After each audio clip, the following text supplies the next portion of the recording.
Editor's Foreword. Although Lord Meher was written and edited after Meher Baba dropped his body, its genesis began 3 months before this, in October 1968. Keshav Nagam, a Baba lover from Hamirpur, was staying at Meherazad for a meeting Baba had convened. Baba's biography in Hindi is essential. Keshav observed one afternoon to Bhauji, "People are anxious to read it in Hindi."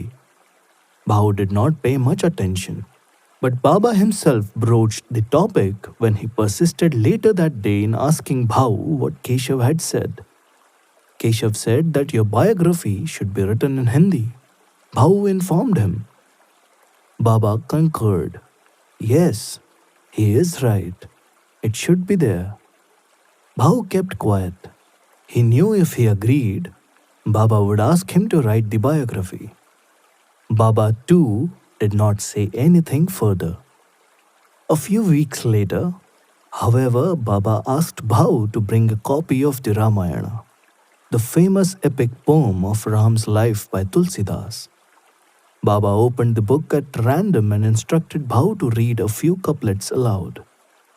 After Bhau had read from various parts of the book, Baba declared, "You will write better than this."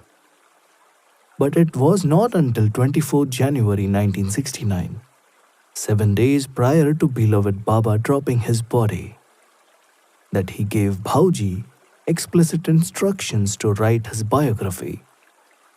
In Bhau's introduction, he writes touchingly about the scene in Baba's bedroom that night. Baba was in a critical condition. Amidst his frequent spasms and jerks, as Bhau describes them, Baba managed to convey, "Listen carefully to what I say. I am giving you very important work. I want you to write my biography in verse." Bhau tried to stop Baba, as the strain of gesturing was causing more spasms. But Baba continued to give instructions. Baba also told him, "Include the lives of the 5 perfect masters and my father's life at the beginning."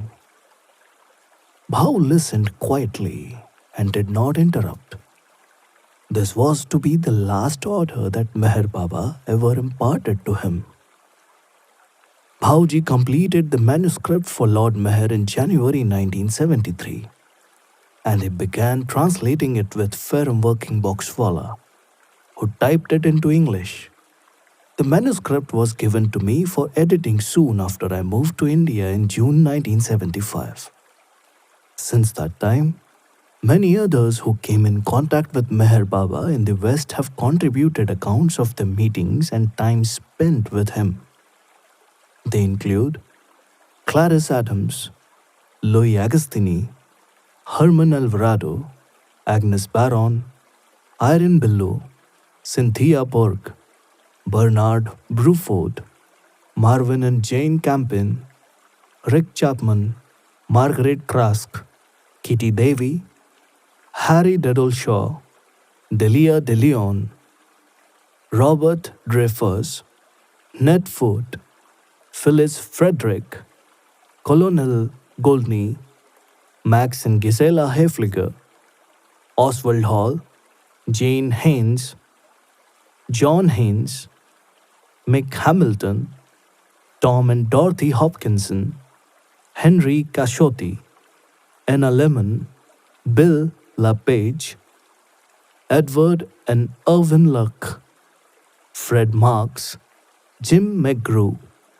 Lynn and Phyllis Ott, Elizabeth Patterson, Tom Riley, Peter Rowan, Liz Sackleys, Darwin and John Shaw, Don Stevens, Minta Toledano, Kim Tolhurst, Ursula Ushi Reinhardt, Anita Willard, Adelaide Workin, and Alan Yule.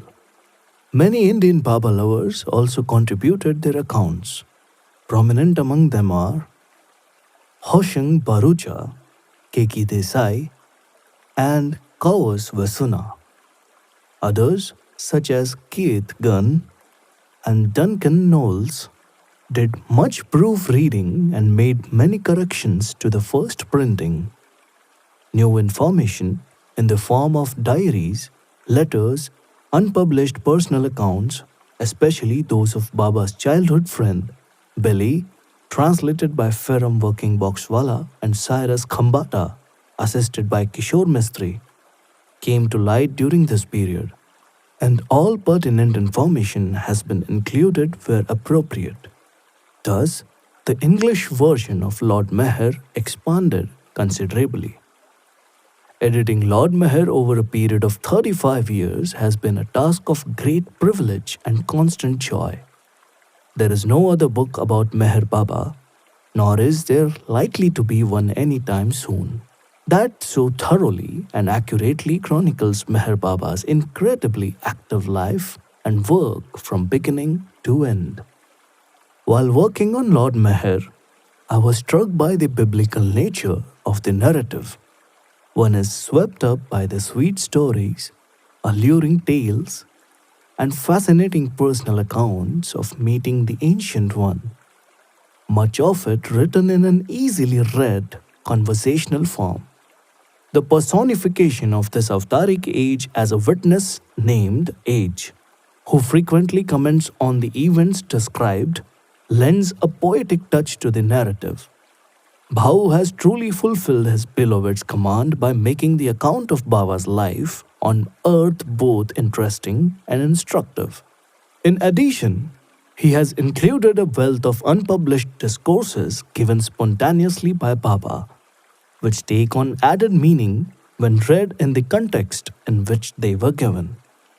Through learning more about our beloved's life, and especially about his way of working with his mandali, we are inevitably brought closer to him.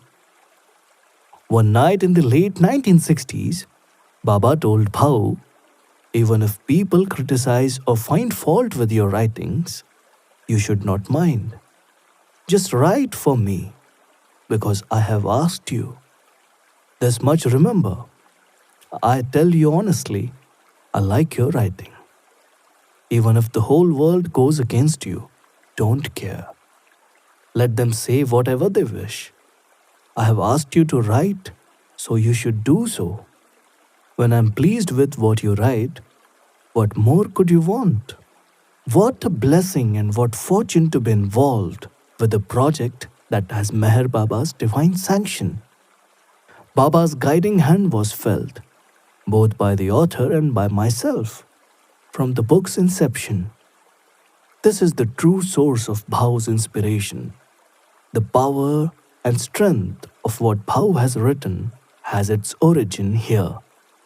Lord Meher is a book destined to become a classic in the sense that readers will return to it time and again. The profusion of detail contained in it makes a single reading insufficient. It is a book that will be read over and over again, as, without a doubt, it contains the greatest story ever told. David Finster, Mehrabad, India, January 2012.